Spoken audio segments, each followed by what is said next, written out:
Hola, en esta emisión de Encuadre Iberoamericano, Leonardo García Tsao y yo, Fernanda Solórzano, haremos una revisión de las películas que han hablado de migración, uno de los fenómenos que han marcado recientemente y desde siempre a Latinoamérica, con su constante movimiento de sur a norte y por supuesto también a España, cuyo cine mira la llegada de migrantes latinoamericanos y africanos principalmente.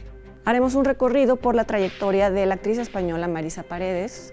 Recordaremos a los actores que fallecieron recientemente y, como siempre, les haremos recomendaciones para ver cine desde casa, cine en plataformas.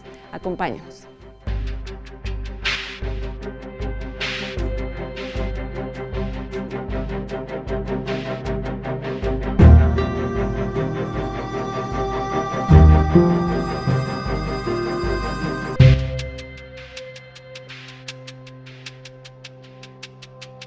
Hola, ¿cómo están? Qué bueno que nos acompañan una vez más en esta nueva emisión de Encuadre. Hola, Leonardo, ¿cómo estás? ¿Qué tal, Fernanda? Y bueno, como ya anticipamos, vamos a hablar de un fenómeno que desgraciadamente sigue causando grandes pérdidas humanas y el coronavirus no lo ha detenido, que es el fenómeno de la migración. Además, no es exclusiva de la frontera México-Estados Unidos, sino que en muchas fronteras hay migración de refugiados, de trabajadores ilegales.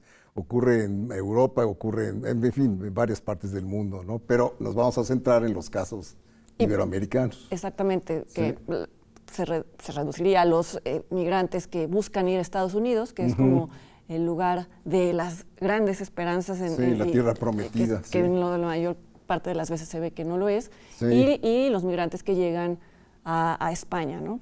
En donde también tienen un destino incierto y no siempre favorable. Sí. Y bueno, y los días en los que estamos haciendo este programa también es un tema vigente en el caso de México y la relación con Estados Unidos, porque por un lado que Trump quiere acercarse a nosotros, pero por otro cada vez queda más clara su intención de cerrar las fronteras y de ser el autor. Literalmente firmó el muro como para que no quedara duda. Que no quedara de duda. quién fue el responsable. Y dijo que ahí además eso iba a ayudar a detener el coronavirus, lo cual, bueno, no tiene ningún sentido. Primero que se preocupe por pararlo en Estados Unidos, que es donde más infectados hay, ¿no? Así es, pero bueno, entonces es un drama que nunca termina. Entonces, bueno, hemos hecho una selección de algunas películas importantes sobre migración, pero hablando de lo que tú decías, Leonardo, podemos hablar de dos tipos de películas de migración, las que narran el viaje, la tragedia del viaje mismo. El arduo viaje, sí. Que a veces pues no se logra ni siquiera, y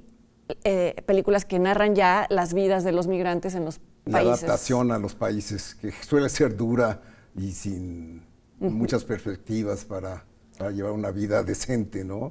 Así es. Es un tema dramático.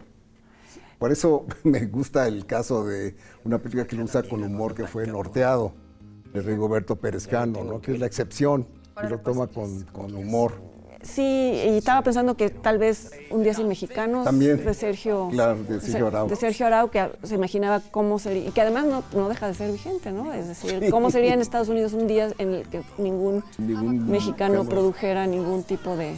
Que desaparecieran. O de servicios que realizan, que generalmente son los peores pagados, no hay... No, son los que hacen toda la recolección de las cosechas, son los que hacen todo el trabajo de domésticos. Sin tener ninguna prestación. No, claro. Sí, en su momento fue bien recibida, no me acuerdo bien. Un día sin fue mexicanos. bien recibida, sí. Sí, porque... Primero fue un corto. Ajá, exactamente. Que se exhibió en Guadalajara y tuvo mucho éxito. Entonces todo el mundo le animó a Sergio a que lo ampliara a un largometraje, ¿no? Y eso fue lo que hizo. Me quedé pensando en que por lo menos un pequeño logro reciente es que parece ser que los mexicanos, los DACA que le llaman, llamados que nacieron en Estados Unidos, iban a poder permanecer ahí. Eso sí le pudieron decir a Trump, con ellos no te metas. No te metas, ¿no? Sí, eso fue la Suprema Corte que designó esa... Y al hacer esta selección nos costó un poquito de trabajo no centrarnos en películas mexicanas, porque son la mayoría. La mayoría, hay películas centroamericanas, ahorita mencionamos algunas, pero sí, aunque muchos de los migrantes vienen quizá de países de Centroamérica, incluso de Sudamérica, pues el tramo terrible es el que va del río Suchiate al río Bravo. Sí. En el tren conocido como La Bestia, sí. Que parece que ya no recorre, ¿no? ¿Sigue haciendo el recorrido? No sabía. Parece ser que ya no, porque no. era tanta la cantidad de muertos y de accidentados que y los asaltos con las pandillas, sí, ¿no? Claro. Que ya la mayoría ya no se sabía ni siquiera cómo, ya llevaban preparados incluso qué les iban a dar a los Zetas, a los grupos de criminales y de narcotraficantes que ahí los... Sí. Así es. Bueno, pero esto es como... Vamos a hablar de las excepciones, que ya hablaremos luego de Norteado, porque creo que luego las dos elegimos esa película como una de nuestras favoritas, pero bueno, está Un día sin mexicanos, que también sería la otra excepción, ¿no? Sí. Y bueno, el caso de La Jaula de Oro, creo que ya hablaremos también de ella, pero es la película que resume de mejor manera, me parece, esa operación, ese proceso ese calvario que es subirse a un tren al sur de la frontera con Guatemala y tratar de llegar a Estados Unidos, ¿no? Es una película realmente muy, muy concreta, muy sin melodramas. Yo recuerdo una de las primeras secuencias de esa película que me impactó mucho, que era la niña era una niña, Era ¿no? una niña disfrazada de hombre. De hombre. Y se tomaba unas pastillas anticonceptivas dando por hecho la cantidad de violaciones. Sí, entonces esto también se ve en un documental de Marcela Zamora, que es del 2011, que habla de mujeres salvadoreñas, que es la historia de 3, 4 mujeres salvadoreñas que viajan a Estados Unidos y pues cómo en particular las mujeres enfrentan problemas adicionales a los de los hombres. Entonces, bueno, una de ellas logra llegar a Estados Unidos y, por supuesto, no logra casi hacer nada de lo que esperaba. Otra de ellas es deportada, otra no se vuelve a saber de ella, en fin, los distintos finales dramáticos. Y ahí se menciona a un grupo de mujeres que se llama Las Patronas. Sí, que son las que ayudan a los viajeros. Y que es tema de uno de los documentales. Llévate mis amores. Exactamente. Sí, que es de Arturo González Villaseñor. Sí, que habla de cómo... además es totalmente altruista. Es totalmente altruista. Nadie y además les paga para hacer eso. Y ellas hablan de cómo se llega el momento en el que deciden no hacerlo más porque les invierte mucho tiempo, y en el momento en el que no lo hacen, su vida se vuelve mucho más triste. Muchas de ellas, incluso creo que una de ellas perdió la pierna porque ella misma trató de subir. Entonces es muy terapéutico para ellas. Es un documental que tal vez técnicamente no es muy novedoso, ni muy cuidado, ni nada de pero pues sí es conmovedor el trabajo que... Y estas mujeres aparecen en los dos documentales. En los dos documentales, sí. Hacen unas bolsitas, los lonches, que los les lonches, llaman, sí. con frijol, arroz. Y agua. Agua y tortillas, y se las avientan a los viajeros, sí. Sí, es conmovedor. Y pues, está también el drama, algo que no mencionamos, el drama de los que se quedan, que es justamente el título de un documental. De Hagerman. Que también... Hagerman y Juan Carlos Rulfo, sí. Hay comunidades en México que pues ya son prácticamente mujeres, ¿no? Y sus hijos, o abuelitos que... Pues, sí, eso se configura la población. Entonces lo que hizo Rulfo y Hagerman, lo que hicieron fue más bien retratar esta desesperación, que a veces la llevan bien y a veces pues tampoco es fácil tener una expectativa en alguien que no sabes si porque muchos de ellos hacen familias allá, ¿no? Muchos de los migrantes hacen familias en su nuevo... Por supuesto. Entonces también la incertidumbre de las otras personas, ¿no? Bueno, el tema también se ha prestado a, digamos, deformaciones genéricas, por ejemplo, el caso de Desierto, de Jonás Cuarón, que es un thriller, básicamente, ¿no? Es una película de aventuras, es como el juego más peligroso, ¿no? Llevado a la frontera mexicana, donde un cazador gringo, un redneck, trata de matar a un inmigrante, a un grupo de inmigrantes, y el principal es Gael García, ¿no? Bernal, sí. Sí, que es un thriller. Sí, no nos encanta. No es muy... No es muy, ¿cómo te diré? Muy afortunado. Es que tiene algo que, bueno, a mí personalmente, por lo que no me gusta, es porque vuelve emocionante, por así decirlo, un tema que hay una línea ética y que se cruza, que es... Sí, estoy de acuerdo. Yo no sé, no, evidentemente, pues sí hay que mostrar la realidad, pero llega un momento en el que sí tiene un poco la lógica del videojuego, ¿no? Sí, la explotación, ¿no? Lo que llaman el exploitation de un tema. Sí, Sí, en fin. Y el caso de La misma luna de Patricia Regan, que lo lleva al terreno del melodrama, ¿no? Que es un niño que trata de cruzar Y la que con frontera los, del sur. sí, además los niños siempre son peligrosos. Un elemento de chantaje muy fuerte, sí. Sí, Sí. entonces hay que tener cuidado con eso. Y Cuidado, bueno, cuidado. no, un fragmento como también, bueno, no es un fragmento, es una de las tramas que también creo que se pasó un poquito de melodramática, fue, no porque no se agrave la situación, sino por cómo la trató, fue en Beautiful, Ah, sí, Alejandro la de González los Iñárritu, inmigrantes ¿no? chinos. Sí. En donde Javier Bardem vende una estufa de gas que tenía un problema y entonces eso causa la... Sí. No me estoy riendo de la situación, es que Sí. ahorita me acordé de un detalle, ¿no? Eso causa Sí. la muerte de una gran cantidad de chinos que estaban sí, escondidos. sí. Es que hay una escena que me gusta mucho de Beautiful que es como de terror, que no tiene nada que ver con la historia, que es que como Javier Bardem, el protagonista, es vidente, no sé si te recuerdas, entonces cuando entra al lugar en donde murieron los chinos, los ve pegados en el techo, Pegados en el techo, sí. como película de terror De terror, japonesa. sí, sí. Eso es lo que más me gusta de la película. Ojalá no nos esté oyendo, Alejandro. Sí. Sí, Beautiful creo que no es lo que menos me gusta de González Iñárritu. ¿Sí? Sí, puesto en la balanza, yo creo que es la que menos Sí, creo que a mí mueve. también. Sí, sí, sí. Y fíjate En que... cambio, Babel es una película que trata también el tema de la inmigración, el tema de la migración en la frontera mexicana, y lo hace muy bien integrando esa historia con otra historia, la de los patrones de la muchacha que interpreta a Adriana Barraza, y que ellos tienen sus problemas en Marruecos, ¿no? Exacto. Sí. Sí, me quedé pensando que fue justamente a partir de la mala crítica que tuvo Beautiful, espero no equivocarme por los años, pero no, que decidió hacer Birdman. Dice. Sí, claro. Sí, ya queremos entrar a las que sí nos gustan mucho y entonces te propongo Bueno, que lo hagamos de acuerdo. después de esta pequeña pausa. Vamos a regresar con nuestras 5 películas favoritas y también vamos a regresar con una entrevista que hizo Canal 22 al director Rodrigo Reyes, que ha tratado el tema fronterizo en sus películas, así que no se vayan.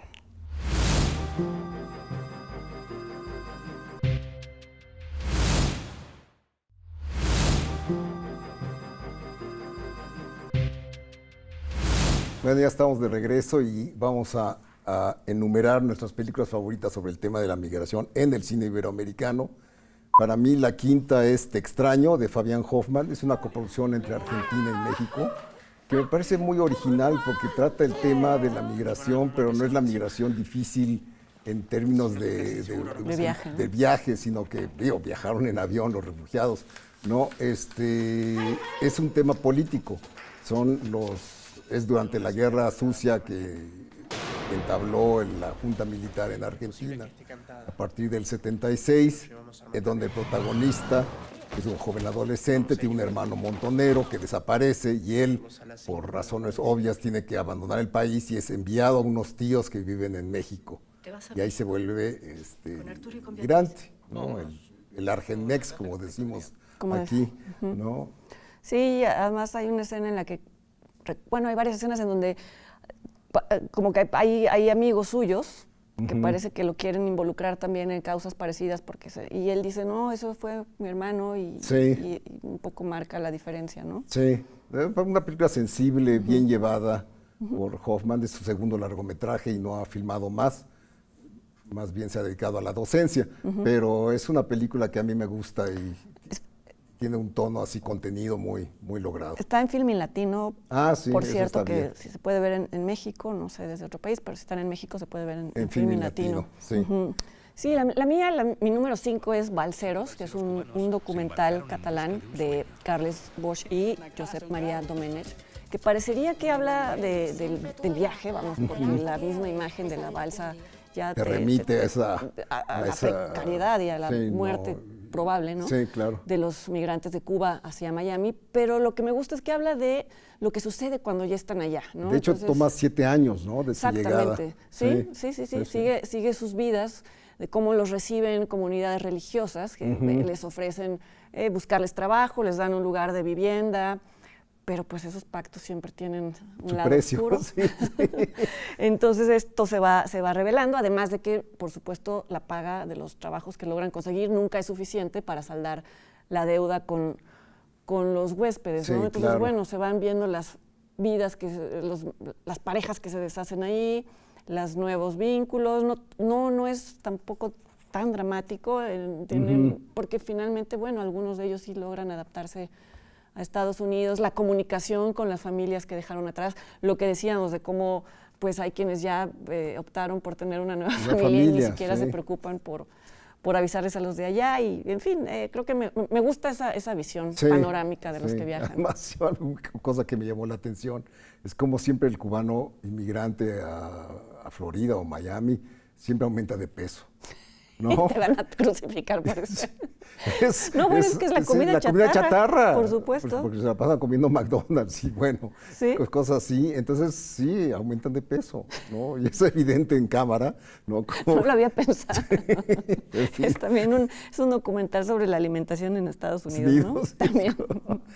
¿Y cuál es tu número 4? Mi número 4 es Babel, precisamente de Alejandro González Iñárritu, que ya hemos comentado en parte, que sí tiene ese momento dramático de Adriana Barraza protegiendo a los hijos del matrimonio de Brad Pitt y Kate Blanchett, que están pasándola mal en Marruecos, y ella también tiene ese momento angustioso, ¿no? En la frontera, porque por culpa de Gael, el personaje de Gael, ¿no? Es que Gael también es el protagonista de Jonás Cuarón, ¿no? De Desierto. Y es el mismo problema, siempre toma malas decisiones en una camioneta. Hay una escena que es casi idéntica, ¿no? Es casi idéntica, sí, exacto. Sí. Fíjate que además esto, creo que en Babel hay un poco está la semilla de la instalación que después haría González Iñárritu, que es Carne y Arena, que se hizo aquí primero, bueno, en Tlatelolco, ¿no? En Tlatelolco. Sí, antes también estuvo en Cannes. Yo la vi en Cannes, sí. Que fue muy impresionante, pero me acuerdo mucho que uno de los motivos de la instalación, digo, de la experiencia virtual, antes de la experiencia virtual, era que había recogido zapatos, ¿te acuerdas, no? Sí. Y en Babel me acuerdo que mucho, te queda muy presente la imagen de Adriana Barraza y sus zapatos deshaciéndose, ¿no? Los zapatos de plástico y los pedazos de tela es como que sientes que ahí se gestó algo. De ese concepto, sí. Ajá. Sí. Esa fue tu número 4, ¿verdad? ¿Y la tuya? La mía es Norteado, de la que ya hablamos brevemente de Rigoberto Pérez Cano, que pues es alguien que finalmente no logra cruzar o no quiere, no cruza a Estados Unidos, sino que se queda en el pueblo fronterizo, pero sí acaba cruzando. Sí, porque va disfrazado de mueble. De colchón. Sí. ¿Sí? Va disfrazado de sillón, ¿no? Sí. Pero justamente pues es todas las relaciones que hace estando aquí. Y todas las frustraciones que le implica tratar de cruzar. Exacto, ¿no? Sí, se vuelve casi como absurdo, ¿no? Como humor absurdo. Pero te digo, fue de los pocos casos donde se trata eso con un poco más de humor, no con dramatismo, sino viéndolo de un lado más ligero. Sí, ¿sabes qué? Se nos olvidó mencionar una en las anteriores, que creo que vale la pena hacerlo, que es Workers. Workers, de Pepe Valle. Hablando de las películas en donde pues desde un humor absurdo, pues habla de la situación de la situación del trabajador en Estados Unidos, sí. Así es. Mi cuarta fue Babel, mi tercera es Norteado, o sea, aquí ya hablamos de ella. Exactamente. Tu tercera es Sin Señas Particulares, que es mi segunda. Que es tu segunda, entonces digamos, ya vamos a juntarla. Vamos a juntarla. Sin Señas Particulares me parece una película tan correcta, tan bien hecha, tan sucinta en su tema y además tan sorprendente al final, te deja helado. Sí. ¿No? Esa resolución, en fin, no la vamos a spoilear porque no se ha estrenado todavía en México, pero sí es una película de Fernanda Valadez que me parece ejemplar, ¿no? Que obtuvo el premio en Sundance. El premio en Sundance, Sí, de cómo el crimen organizado acaba siendo pues ya una amenaza mayor. Pero, sí, no la queremos spoilear, pero sí, el dilema en el que se encuentra la madre al final. La madre al final es terrible. Es terrible. Sí. Ojalá se estrene, porque pues... Ojalá y no vaya directamente, porque ahora se estila que las películas se estrenan en línea. Pues se estila que la vida pase en línea, ya más bien. Hijo, sí. Entonces, mientras sí, ojalá llegue a verse. Porque en pantalla. Tiene también, visualmente es bonita, por tiene muy buena foto, sí. Bueno, mi segundo lugar es Babel, Ajá. de la que ya hablamos extensamente. Y nuestro primer lugar, estamos de acuerdo, es La Jaula de Oro, que ya comentamos un poco, que es precisamente el viaje sobre la bestia de tres jovencitos, ¿no? Una niña que va disfrazada de hombre y dos varones. y cómo el viaje, Es bueno, desgarradora, esta sí, película es desgarradora y hasta el final, porque incluso el que lo logra es peor, es ¿no? la Bueno, jaula no, de no es oro, peor, no es peor. es lo que explica el título, ¿no? Es la jaula de oro, es una jaula. Y la fotografía es impresionante porque Sí. pues finalmente sí había secuencias en las que pues, literalmente... Es de María Seco. Es de María Seco, Seco, que es sí. muy buena fotógrafa. Sí, a ver si un día hablamos de su trabajo De como su trabajo como fotógrafa, porque es sí. notable, ¿no? Sí. Y bueno, la película es de Diego Quemada 10. Que no ha hecho nada No, después, ¿no? no, que es español. Es español. Sí. Sí, español que vive en México, México, ¿no? sí.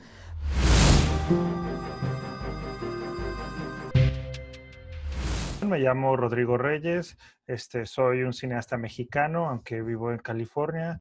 Purgatorio es digamos, mi ópera prima en el sentido de abrir una película, de lanzarla al mundo, de que tenga cierta presencia.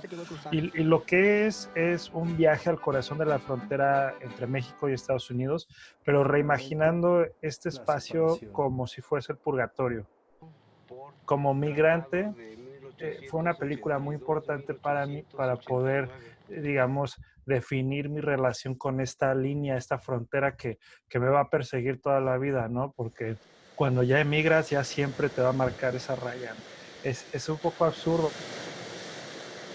Y entonces de repente empezamos a generar una conversación, y a tratar de transformar un poquito lo que pensamos que es un documental, ¿no? Al agregar estas ideas del mundo de la literatura, estas imágenes donde la frontera ya es un espacio mucho más emotivo y conmovedor y desgarrador que lo que veríamos en un reportaje.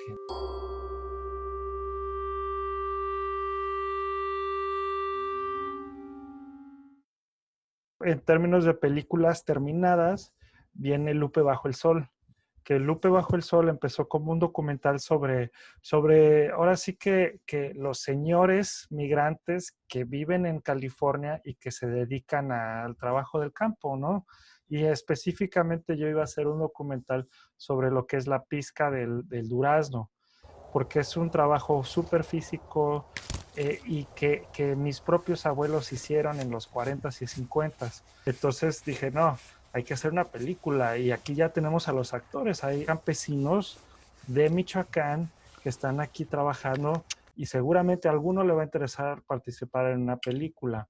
Pero fue súper difícil el casting hasta que encontré a Daniel Muratalla, que es un ángel para la película porque es un señor de una zona muy cercana al pueblo de mis padres, que son de Cotija, y además tenía un entusiasmo por participar, porque me decía, oye, yo toda la vida he estado trabajando con mi cuerpo, trabajando así matándome de sol a sol, y jamás pensé que iba a tener la posibilidad de participar en algo como esto. Lo que hacíamos era, en lugar de yo imponerle un guión a los actores, a las personas, yo más bien platicaba sobre los personajes y ahí fueron saliendo muchos puntos en común, porque Daniel conocía a hombres que se habían deprimido, que se habían perdido, que no habían vuelto y que se habían muerto antes de llegar a regresar a su tierra.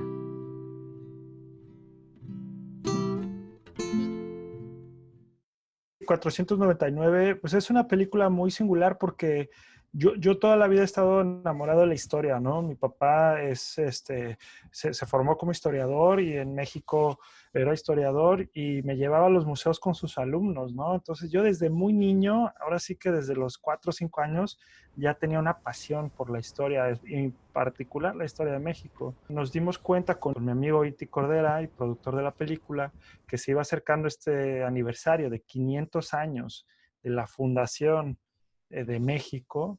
Decidimos hacer una película y conforme se acercó el rodaje y el presupuesto no nos daba, nos decidimos concentrar en el personaje principal, que es el conquistador. Entonces, la película llegó a eso, a un actor que se llama Eduardo, que es genial, que representa un conquistador que por arte de no sé qué magia, pero la película no lo va a explicar, aparece una mañana en las playas de Veracruz y tiene que repetir la ruta de Cortés subiendo las montañas hasta llegar hasta la capital. Por fortuna la película fue invitada al Festival de Tribeca y ganamos un premio, el de la mejor cinematografía, en manos de Jano Mejía, que es un miembro de la AMC y un gran colega mexicano que vive en Nueva York.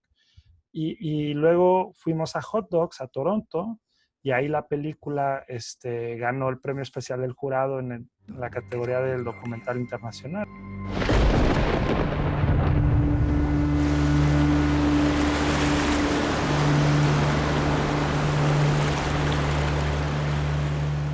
Pues en México todavía no tenemos festival, estamos mandando la película a todos los festivales que vienen este otoño. Bueno, vamos a hacer una pausa y al volver vamos a hablar de la trayectoria de la actriz española Marisa Paredes. Y además les vamos a presentar una entrevista telefónica con ella, exclusiva para Encuadre Iberoamericano.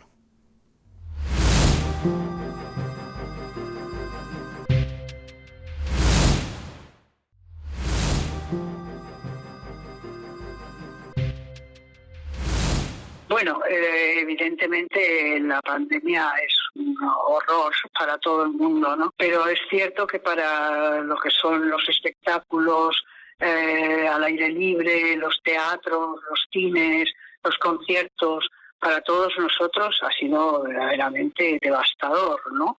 Porque no solamente es la situación del, digamos, el peligro posible, etcétera, de contagio, ¿verdad?, sino que verdaderamente la posibilidad de volver a abrir los rodajes, los teatros, los conciertos, todo eso, como hay que mantener una distancia de seguridad enorme, pues no es fácil que los propios empresarios puedan verse, digamos, de alguna manera gratificados, ¿no?, con las formas en que se puedan volver a abrir, que tampoco se sabe cuándo se podrán volver a abrir, ¿no? Estoy refiriendo a teatros y a conciertos, etcétera, ¿no? Entonces, bueno, pues ha sido verdaderamente, ha sido y está siendo mal, ¿no? Está siendo pues una situación muy anómala. Todos los rodajes que había se pararon, los proyectos que había también se pararon y en definitiva se retomarán cuando, cómo se pueda y ya veremos a ver cuándo será eso, ¿no? En definitiva, sí, es una situación bastante triste, ¿no?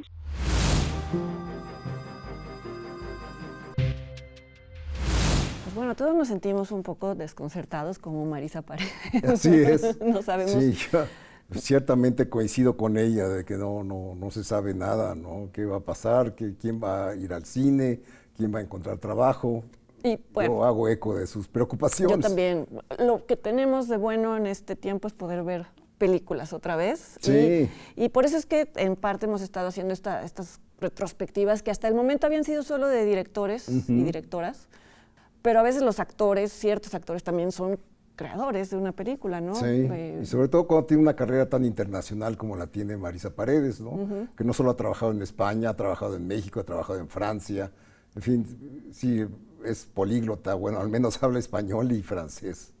Italiano, muy ¿no? bien, italiano, sí. Sí, es que hay una pequeña participación en ella. En La vida es bella, sí. Una película que no nos gusta, pero es importante mencionar que también trabajó también con Raúl Ruiz al lado de Marcelo Mastroianni. Exacto. ¿No? Pero como dices tú, ¿no? Tal vez todos la asociamos con el cine de Pedro Almodóvar. Sí. Sí, de hecho su primera película notable es Entre Tinieblas, hizo con Almodóvar en el 83.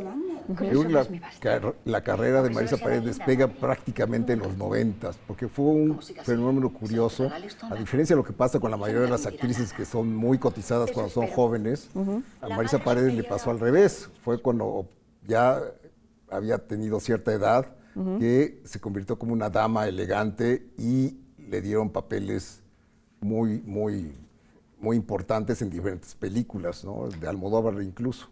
Sí, estoy pensando en La Flor de mis secretos, con la que ganó... No ganó. Es que no ganó, le dieron el Goya honorario, ¿cierto? Honorífico, sí. En el honorífico en el 2018 y no le habían dado...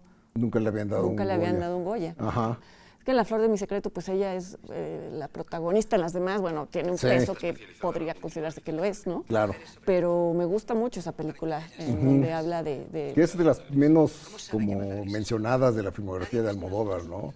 Son mucho más mencionadas. de las más estridentes. Sí, digo, Tacones lejanos, Sí.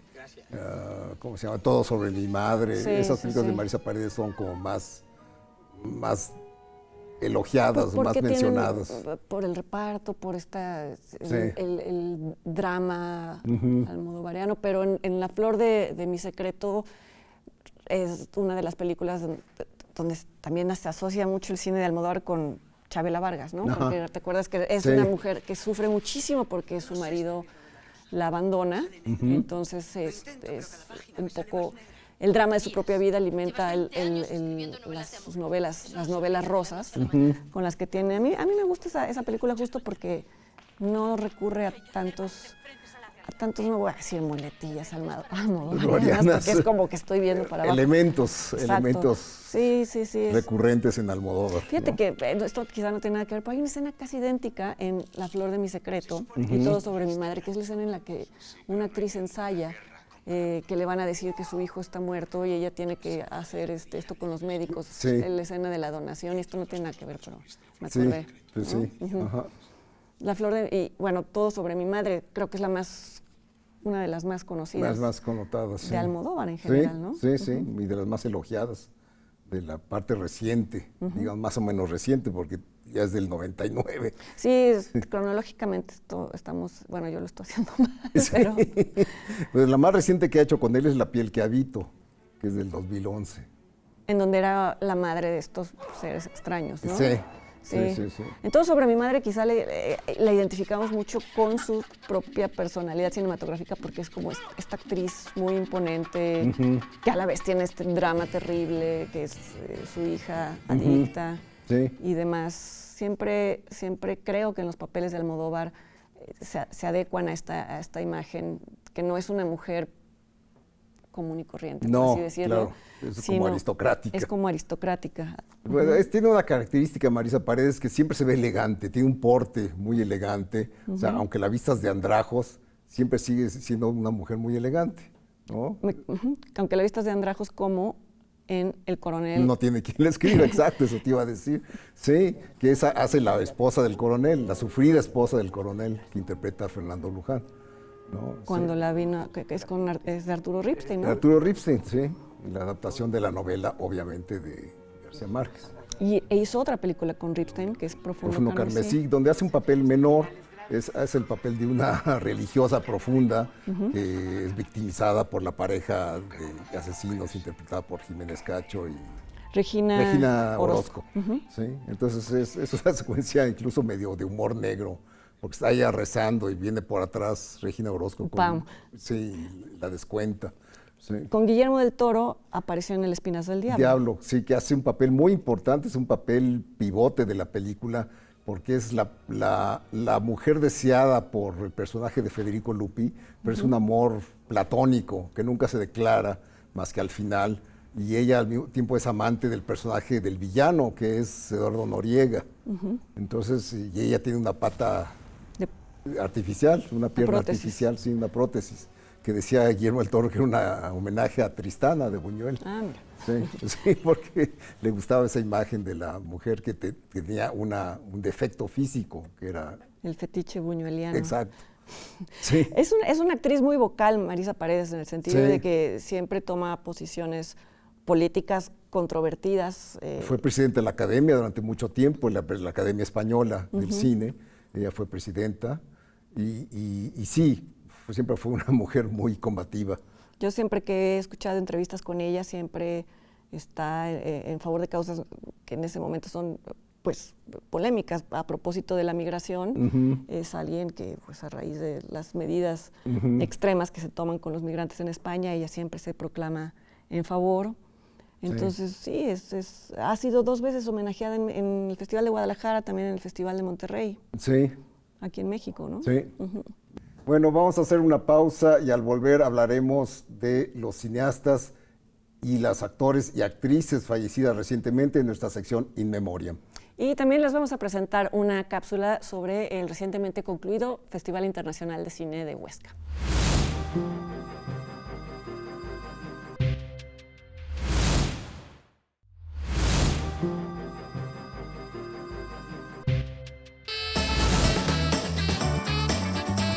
El Festival Internacional de Cine de Huesca ha celebrado su edición número 48, siendo el primer festival en Europa que abre las salas de cine tras la crisis causada por el coronavirus COVID-19. Se cierra una edición especial en la que nos hemos tenido que adaptar, dadas las circunstancias de la situación sanitaria. Hemos creado un festival que se podría decir que son 3 festivales en uno. Hemos montado un gran autocine, rememorando aquellos autocines de hace unas décadas. Hemos montado un gran festival online con más de 100 cortometrajes, muchísimas secciones paralelas y otro contenido muy diverso e interesante. Y hemos vuelto a abrir las salas de cine. Somos el primer festival de Europa en abrir las salas de cine para proyectar en pantalla grande nuestro concurso de cortometrajes. El primer premio danzante iberoamericano fue para la producción catalana Ni oblit ni perdó de Jordi Boquet. El primer premio danzante documental fue para el chileno Julieta y la Luna, de Milena Castro. Y el danzante iberoamericano a ópera prima fue para la producción brasileña Amañá. Estamos muy felices con la premiación. La producción iberoamericana siempre ha estado muy presente en el Festival de Cine de Huesca. Tiene su propio concurso de cortometrajes, pero además tiene mucho contenido en lo que son nuestras secciones paralelas. Siempre ha habido premiados, como este año la Cátedra Berman, que cumple 10 años, esa extraordinaria Cátedra Berman de la Universidad Autónoma de México. Siempre ha habido mucha relación con Latinoamérica. Siempre hemos estado muy pendientes de cómo se desarrollaba el audiovisual en toda Latinoamérica, en toda Iberoamérica. Y este año incluso, conjunto con el Instituto Cervantes, hemos desarrollado un programa en el que se puede ver un reflejo de lo que es el cortometraje iberoamericano en diferentes puntos del mundo. Reconocida con el premio Pepe Scriche, la Cátedra Bergman de la UNAM seleccionó 3 audiovisuales para proyectar en su sección paralela: Arcángel de Ángeles Cruz, Trémulo de Roberto Fiesco y Música para después de dormir de Nicolás Rojas Sánchez. Buenas tardes. Nuestra intención es que podamos ser un espacio para reflexionar sobre la creación, para imaginarnos otras maneras en las que puede funcionar el trabajo artístico de lo teatral y lo fílmico, también para debatir ideas, para formarnos. Hacemos muchísimos espacios como talleres, seminarios. El balance es bueno, es positivo. Hemos sido centro un poco de la creación audiovisual, sobre todo del mundo del cortometraje, durante este mes de junio. Hemos conseguido mantener las fechas, mantener los puestos de trabajo y dar una salida al sector profesional, un marco donde se pueda ver lo que es la producción audiovisual internacional del cortometraje, sobre todo ahora mismo, ofreciendo además contenidos como proyectos de películas que se van a desarrollar, como entrevistas con Isabel Coixet, Carlos Saura o Ana Castillo, y con Vermús, en los que nos han presentado algunos de los documentales o las películas que podremos ver más adelante destacados en nuestro país. 3 cortometrajes mexicanos compitieron entre los 32 iberoamericanos: Diabla de Ashley George, Oye, ¿existen las sirenas? Y las óperas primas Pesca de Sirenas de Cristal Castillo y El puente de los niños traviesos de Fabián León López. Pinche machito de barrio, ¿te crees mucho porque controlas esos otros chamaquitos pendejos como tú, verdad? Aunque ninguno de ellos consiguió galardón. Para Encuadre Iberoamericano, desde Madrid, España, Francina Islas, corresponsal.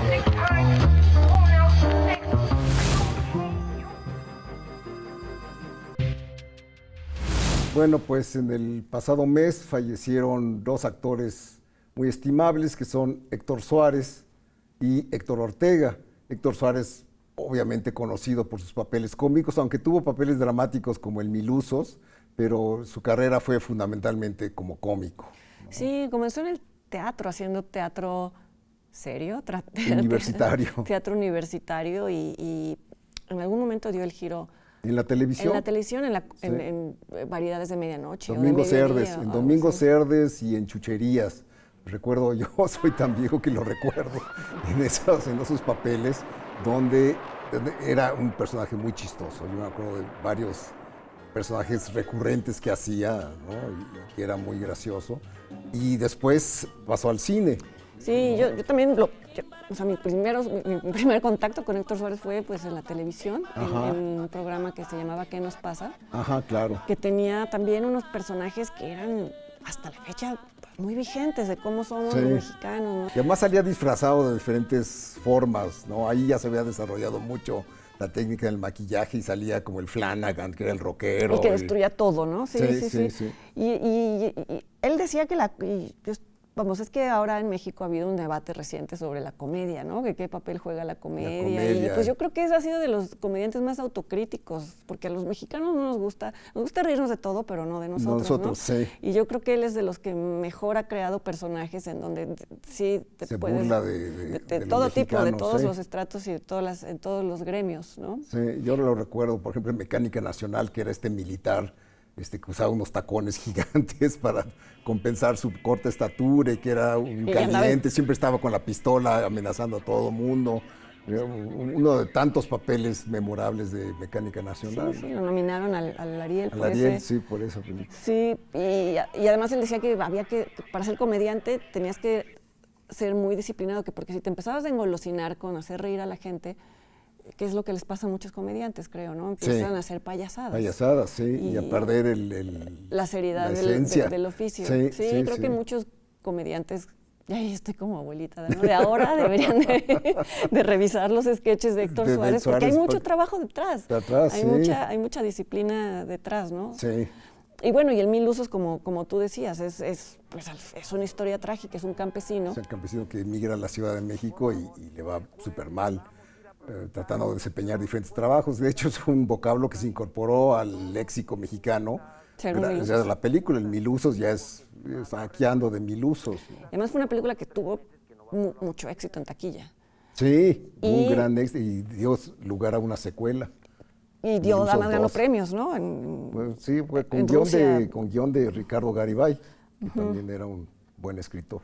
Sí, contra Héctor Suárez que a veces como que hubo tropiezos en la hechura de la película y en la edición misma y demás, pero creo que el personaje al final recogía tanto de los problemas de otro tipo de migración, ¿no? De la migración a la Ciudad de México. A la Ciudad de México, que pues sigue siendo casi un arquetipo. Y también Lagunilla, mi barrio, también fue una película que aunque no era él un personaje central, era el Tirantes. Sí. Sí, un comediante muy lleno de recursos, ¿no? y de ideas críticas. Lo trataron de censurar varias veces porque pues hablaba también de la clase política. Sí. Y además en las televisoras no se veía bien eso, ¿no? En las televisoras principales. Entonces, exacto. Pero bueno, pues resistió. Sí. Y Héctor Ortega es un personaje estimable, aunque hizo papeles básicamente pequeños, y hizo un guión que fue el de La Palomilla al Rescate, y también es un guión, creo que su mejor trabajo en el cine además fue protagónico, no fue un beat, que es el papel protagónico de Cuartelazo, película de Alberto Isaac, sobre la decena trágica, en la que Héctor Ortega interpretaba a Belisario Domínguez, nada menos. Entonces la película el guión es de Héctor Ortega y la interpretación de Belisario Domínguez es de él. Entonces creo que es una película muy lograda tanto de Alberto Isaac como de Héctor Ortega, ¿no? Y con Isaac hizo muchas películas en papeles secundarios, en Tívoli, en Mariana Mariana. En Mariana Mariana hizo un personaje que era memorable, que era un cura lascivo, que confesaba al niño, al protagonista, Carlitos, o como se llamaba, sí, Carlitos se llamaba, y le decía, no te tocas, así, no voy a hacer una imitación de Héctor Ortega, pero le hacía preguntas lúbricas, horribles, ¿no? Era un buen papel secundario. E hizo muchísima televisión, ¿no? Muchísima televisión, sí. Y bueno, y murieron también dos actrices. Rosa María Sardá, de España, que es conocida como la mamá de una gran cantidad de actrices jóvenes españolas. En el cine. En el cine español, A propósito de Todo sobre mi madre, aparece también en Todo sobre mi madre. Y Rosita Fornés, que es una vedette cubana que nació en Nueva York. Hizo 21 películas, según vi en el IMDb, que es muy poco para las filmografías que se tenían entonces. Y tuvo una especie como de revival en los 90, ¿no? Sí, trabajó en Se Permuta de Juan Carlos Tavío en Cuba. En Cuba. Que tuvo carrera en los tres países, ¿no? En México, en España y en Cuba. Y en Cuba, sí. Pues también ella falleció. Y un editor que es Iván Aledo. Iván Aledo, que es conocido por, bueno, tiene una gran cantidad de trabajos como editor, pero sobre todo dos éxitos de Julio Medem, que son Lucía, el sexo y A los amantes del círculo polar. Sí, por la que obtuvo el Goya. El Goya. Y que pues sí es una película que el guión es muy complejo y la edición refuerza esta idea del destino que se repite una y otra vez, ¿no? Sí. Entonces estos fueron nuestros fallecidos del mes pasado. Así es.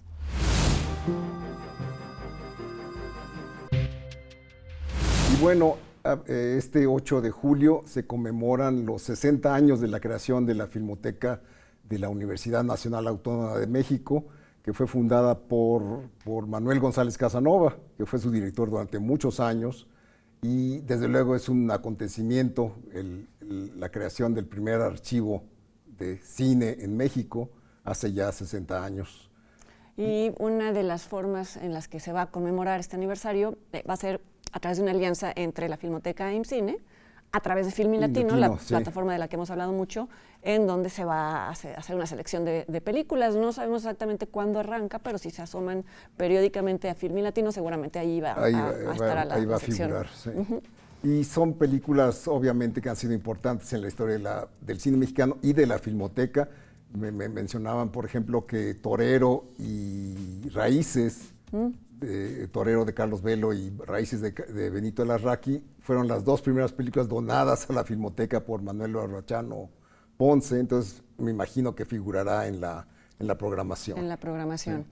Y bueno, hablando de cine en línea, otro tipo de cine y otras plataformas, ya ven que cada programa intentamos hacerles recomendaciones de películas que están en plataforma y que nos gustan. Hemos hablado de la película Ya no estoy aquí varias veces porque ha ganado muchos premios. Pero vale la pena reforzar esa recomendación porque es una película realmente notable. Es segundo largometraje de Fernando Frías de la Parra y se sitúa en Monterrey y Estados Unidos, en Brooklyn. ¿Es Brooklyn o Queens? Es Queens. Queens, ajá. Y es la historia de un joven llamado Ulises que por un malentendido con las bandas, con la rivalidad entre bandas, se ve forzado a emigrar de Monterrey a Queens, donde no se puede adaptar. Y habla de un periodo en la historia reciente de México, que es cuando... Es en el calderonismo. Es en el último año del calderonismo. Se escuchan... Se escuchan los discursos de Calderón. Sí, exacto. Y además hay una escena... Aquí en México hubo un episodio que pasó en las noticias, no sé si tú lo llegaste a ver, de una maestra de kinder que se tuvo que tirar al piso tranquilizando a sus niños durante una balacera afuera, y entonces ella les decía que eran estrellas y no sé qué. Entonces eso permite ubicar exactamente el momento. Y habla de una tribu urbana que existió y ya no existe. Los tercos. Los cholombianos. Los cholombianos primero, sí. Y después dividida en varios grupos, uno de los cuales es los tercos. Sí, los cholombianos era un grupo híbrido muy curioso de chicos de Monterrey que adoptaron las cumbias colombianas, pero las escuchaban a revoluciones más lentas. Lentas, sí. Eran catálogos andantes de cumbias, habían todo, pero no eran violentos. No. Y eso, pues, en una sociedad que cada vez se llenó más de pandillas violentas, los acabó. Por eso tuvieron que emigrar. Pero el personaje, a mucha gente, fíjate que he oído, a la gente que no le gusta la película, dicen, es que me cae mal. ¿El personaje? Ajá, y eso es extraño porque pareciera que siempre esperamos de los personajes marginales que sean simpáticos y decir, no, ¿por qué, no? Pues si justamente es un personaje que no logra adaptarse a ningún lugar. No, y es inexpresivo, pero no es antipático, me parece. ¿Y por qué tendría que ser simpático? Sí, claro. Sí. Claro, sí, no. Hay una en la parte de Queens, tiene una amiga.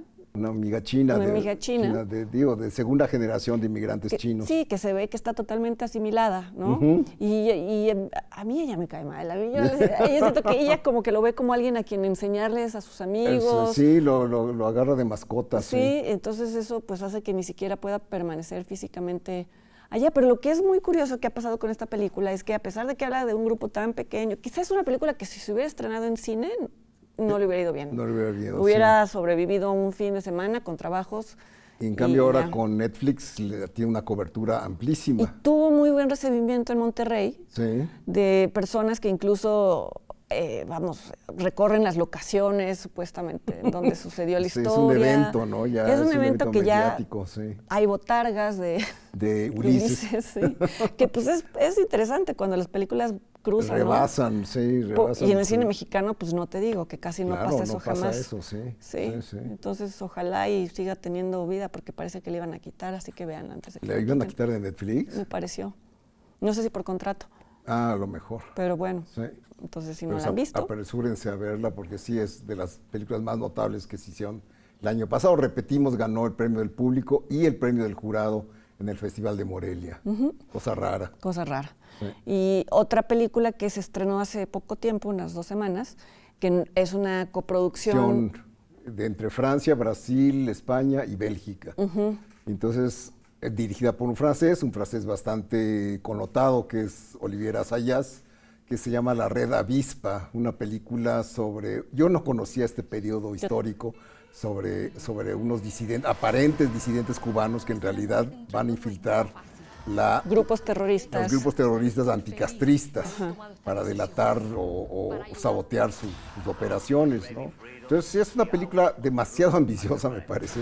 Creo que se desperdiga en el camino y hay momentos en que incluso se vuelve confusa, pero Assayas es tan buen cineasta que hasta esos errores son visibles, o sea, la hacen a la película muy interesante. Sí, son estas imperfecciones que prefieres una película así que cuando son perfectas y tienen una fórmula de A, B, C y D. Exacto, que no tiene ningún interés. Esta, en cambio, tiene mucho interés. Y es una película de un gran reparto, casi la única cubana. No, de hecho, la única cubana es Ana de Armas. Todos los demás son de otra nacionalidad. Está un mexicano, que es Gael García Bernal. Está un venezolano que es Edgar Ramírez. Está un argentino, Leonardo Sbaraglia.